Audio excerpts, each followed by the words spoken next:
ये केवल जो है धर्म और संप्रदाय की राजनीति कर रहे हैं और धार्मिक उन्माद फैला करके देवरिया के सद्भाव को बिगाड़ना चाहते हैं। इसलिए मैं कहना चाहता हूं कि इस तरह की राजनीति से आदरणीय सलभ मणि जी परहेज करें।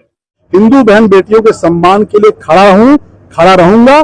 जिसको जितना बोलना है बोले। हिंदू बहन बेटियों की इज्जत पे, उनकी आबरू पर, उनके सम्मान पर किसी ने अगर आंख उठाई तो उसका माकूल इलाज करेंगे। मित्रों नमस्कार, मैं अनिरुद्ध विश्वकर्मा, आप देख रहे हैं हिंदुस्तान शो। देवरिया का राजनीतिक तापक्रम गर्म हो गया है। विगत लगभग 20 दिनों से काफी सरगर्मियां देखने को मिल रही। एसएस माल में जब से बच्चियों ने आरोप लगाया, धर्मांतरण का आरोप लगाया, और बच्चियों ने यह भी आरोप लगाया कि उनके साथ जबरिया संबंध बनाया जाता रहा है, तब से धर्मांतरण के मामले को लेकर के देवरिया का राजनीतिक तापक्रम काफी चढ़ गया है, राजनीतिक पारा काफी चढ़ गया है। उसके बाद एक और जो ओवरब्रिज के नीचे मजार है, उसको लेकर के भी राजनीतिक तापक्रम काफी बढ़ गया है।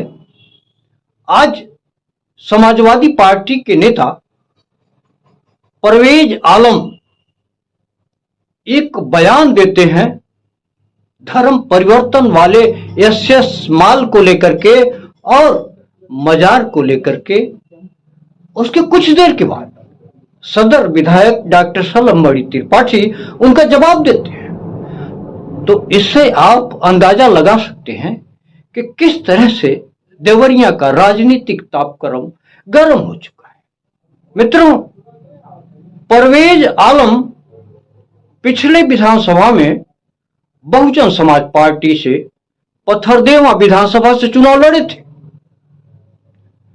समाजवादी पार्टी से ब्रह्माशंकर त्रिपाठी लड़े थे। बीजेपी से सूर्य प्रताप शाही लड़े थे, लेकिन बीजेपी चुनाव जीतने में सफल रही। उसके बाद परवेज आलम पुनः समाजवादी पार्टी में आ गए। इसके पहले भी वो समाजवादी पार्टी से ही बिलोंग करते थे, लेकिन जब उनको टिकट नहीं मिला तो बसपा से पथरदेवा से चुनाव लड़ गए। इनके पिताजी भी समाजवादी पार्टी में हुआ करते थे। शाकिर अली जो प्रदेश के मंत्री भी हुआ करते थे, कद्दावर नेता थे। आज परवेज आलम का जो बयान है वह सुर्खियों में है। परवेज आलम ने कहा है कि देवरिया की फिजा बिगाड़ना चाहते हैं सदर विधायक, यानी डॉक्टर सलभ मणि त्रिपाठी पर यह आरोप उन्होंने लगाया।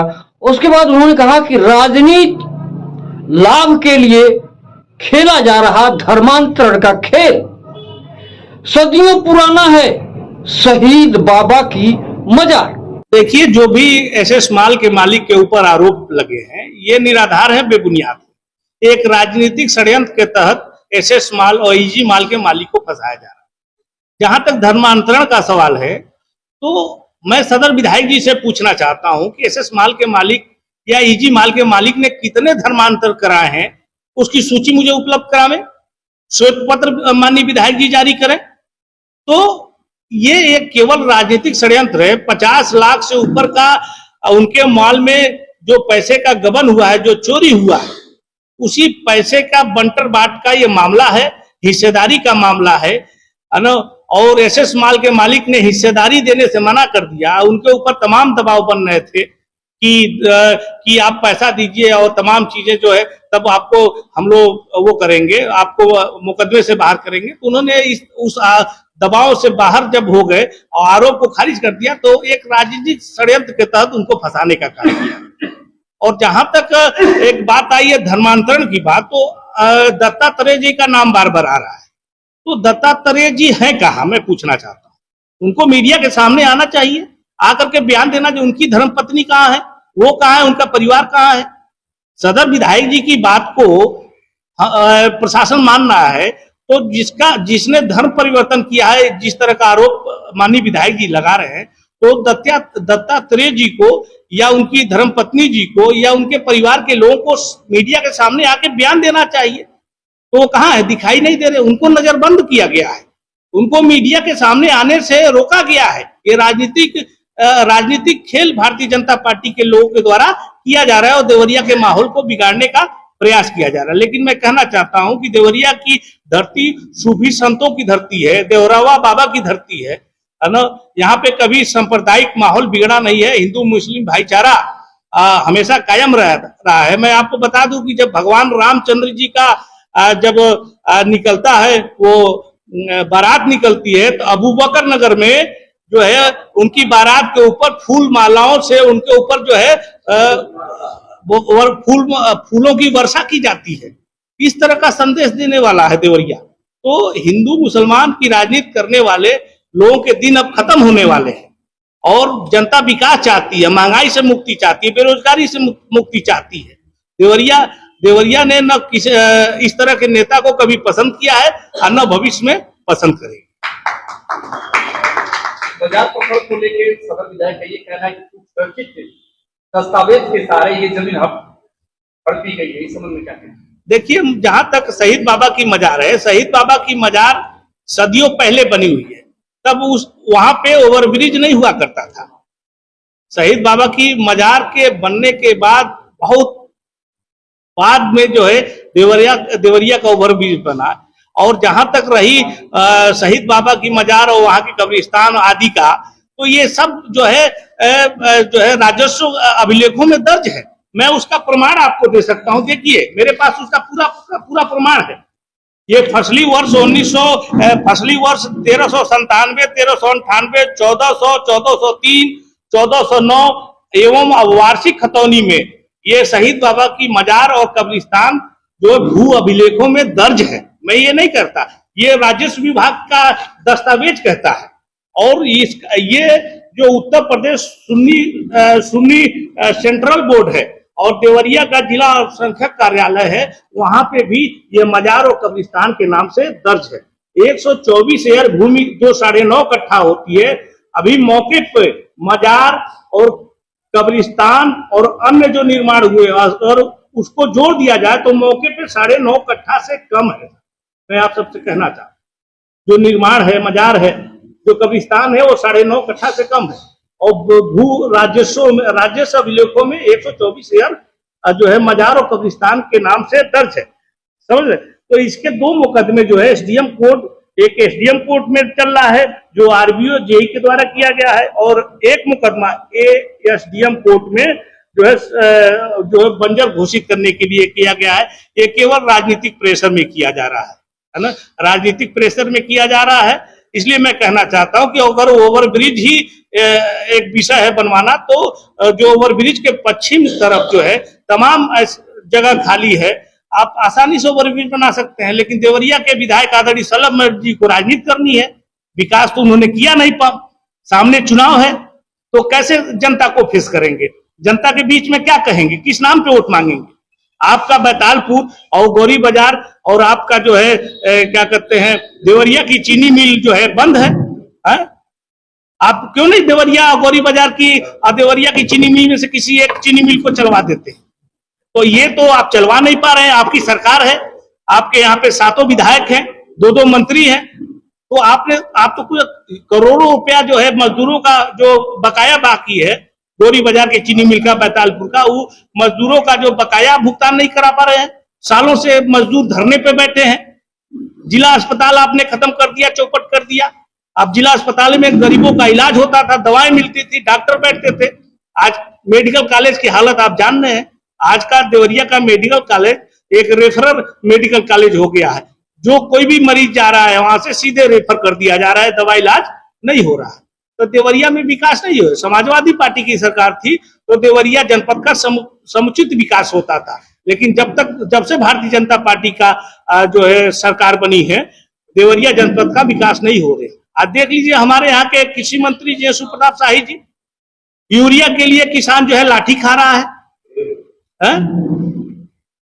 अपने विधानसभा पथरदेवा में यूरिया उपलब्ध नहीं करा पा रहे हैं, अपने जनपद में जब यूरिया नहीं उपलब्ध करा पा रहे हैं तो पूरे प्रदेश में कहां से यूरिया उपलब्ध करा पाएंगे। तो इसलिए इन लोगों ने कुछ किया नहीं है। ये लोग भारतीय जनता पार्टी के लोग कुछ करना नहीं जानते, विकास की राजनीति में ये लोग विश्वास नहीं करते, ये लोग संविधान में विश्वास नहीं करते। और 1992 में जब जो है मनमोहन सिंह जी की सरकार थी तो उस समय एक आदेश लोकसभा से पारित हुआ था कि 1947 के बाद जो भी धार्मिक स्थल हैं, चाहे वो मजार हो, चाहे मंदिर हो, चाहे मस्जिद हो, चाहे कब्रिस्तान हो, जहां वो है उसको भू अभिलेखों में दर्ज कर दिया जाए। तो ये तो सुप्रीम कोर्ट के गाइडलाइन को भी नहीं मान रहे हैं भारतीय जनता पार्टी के लोग। उन्होंने कहा है कि 1993 में सरकार आई थी उसमें फर्जी तरीके से की कब्रिस्तान और मजार के नाम पे जमीन। देखिए, जो ये आरोप लगा रहे हैं कि 1993 में फर्जी तरीके से, ये एकदम उनका कहना तथ्य गलत है। मैं प्रमाण के साथ आपके बीच में उपस्थित हूँ, ये देख लीजिए। यहाँ से लखनऊ तक राजस्व अभिलेखों से लेकर के जितने भी वक्फ बोर्ड संबंधी विभाग होते हैं वो हर जगह जो है शहीद बाबा की मजार और कब्रिस्तान जो है दर्ज है। ये आरोप उनका निराधार है। और 1993 में समाजवादी पार्टी की सरकार थी, उसमें निर्देश जारी हुआ था, शासनादेश जारी हुआ था कि जो भी कब्रिस्तान हो, श्मशान घाट हो और चाहे मंदिर हो, चाहे मस्जिद हो, जो जहां पे है उसको उसी के नाम से वहां दर्ज कर दिया जाए। तो गवर्नमेंट के निर्देश पे, शासनादेश पे ये हर जगह हुआ। बहुत सी जगहों पे मजार दर्ज हुए, मस्जिदें दर्ज हुई, मंदिर दर्ज हुए, श्मशान घाट दर्ज हुए। तो ये तो सरकार के निर्देश पे, शासनादेश पे जारी हुआ। ये उनका कहना गलत है। समाजवादी पार्टी की सरकार थी तो उन्होंने किया। अभी ये समाजवादी पार्टी की आज इनकी सरकार है, आज भारतीय जनता पार्टी की सरकार है, तो ये अपना चला रहे हैं। तो कल समाजवादी पार्टी की सरकार बनेगी तो ऐसे बार बार नियम बदले जाएंगे तो क्या होगा। तो ये इस तरह का आरोप जो है इनका बेबुनियाद है, गलत है। ये केवल जो है धर्म और संप्रदाय की राजनीति कर रहे हैं और धार्मिक उन्माद फैला करके देवरिया के सद्भाव को बिगाड़ना चाहते हैं। इसलिए मैं कहना चाहता हूं कि इस तरह की राजनीति से आदरणीय सलम मणि जी परहेज करें। और इस तरह की राजनीति से एक बार आप विधायक हो सकते हैं, 2 बार विधायक सकते हैं, लेकिन आप विधायक तो हो सकते हैं, जननेता नहीं हो सकते। और जननेता होने के लिए सबके दिलों पे राज करना पड़ता है, जनता का विश्वास जीतना पड़ता है और विकास करना पड़ता है, सबको साथ लेकर के चलना पड़ता है। तो अगर विधायक बनना है तो इस तरह की राजनीति करिए, लेकिन अगर जननेता बनना है तो इस तरह की राजनीति से आपको परहेज करना पड़ेगा। मुझे लगता है कि आने वाले भविष्य में जिस तरह की राजनीति आदरणीय सलम मणि त्रिपाठी जी कर रहे हैं, है ना, जाति आधारित राजनीति कर रहे हैं, यादव मुसलमान और तमाम जो पीडीए समाज के लोग हैं उनके खिलाफ जो राजनीति कर रहे हैं, उनको प्रताड़ित जो कर रहे हैं लगातार, तो आने वाले समय में इनको जनता माकूल जवाब देगी। और निश्चित रूप से 2027 में अगर कहीं से ये प्रत्याशी बन के आते हैं भारतीय जनता पार्टी से तो ये बुरी तरह से चुनाव हारेगी। सपा नेता परवेज आलम के बयान के बाद डॉक्टर सलम मणि त्रिपाठी सदर विधायक का बयान आता है। डॉक्टर सलम मणि त्रिपाठी ने कहा कि जिसको जो बोलना है बोले, हिंदू बहन बेटियों को जो दिखाएगा आंख उसका होगा इलाज। देखिए, समाजवादी पार्टी का इतिहास रहा है, तो नई बात तो नहीं है। जिन आतंकवादियों ने उत्तर प्रदेश में हमले किए, सीरियल धमाके किए, उनके मुकदमे वापस लेने वाले चरमपंथियों के साथ तो खड़े होंगे ही, कट्टरपंथियों के साथ तो खड़े होंगे। तो सपा बोलती रहे, फर्क नहीं पड़ता, कांग्रेस बोलती रहे, फर्क नहीं पड़ता, हमारे निजी विरोधी भी बोलते रहे, मुझे फर्क नहीं पड़ता। हिंदू बहन बेटियों के सम्मान के लिए खड़ा हूं, खड़ा रहूंगा। जिसको जितना बोलना है बोले। हिंदू बहन बेटियों की इज्जत पे, उनकी आबरू पर, उनके सम्मान पर किसी ने अगर आंख उठाई तो उसका माकूल इलाज करेंगे। मित्रों, देवरिया का राजनीतिक तापक्रम एक मामले को लेकर के और भी चर्चा में। कल खाद को लेकर के किसानों ने देवरिया में धरना प्रदर्शन किया। उन्होंने कृषि मंत्री मुर्दाबाद के नारे भी लगाए। आपको बताते चलें कि विगत 1 महीने से खाद के गोदामों पर, चाहे कोऑपरेटिव हो या क्रिप्को का गोदाम हो खाद की, यूरिया की बहुत ज्यादा किल्लत है। इसलिए किसान समय से अपने धान के फसल में खाद नहीं डाल पा रहा है। तो आप सोच सकते हैं कि किस तरह से किसानों की आमदनी दोगुनी हो सकती है।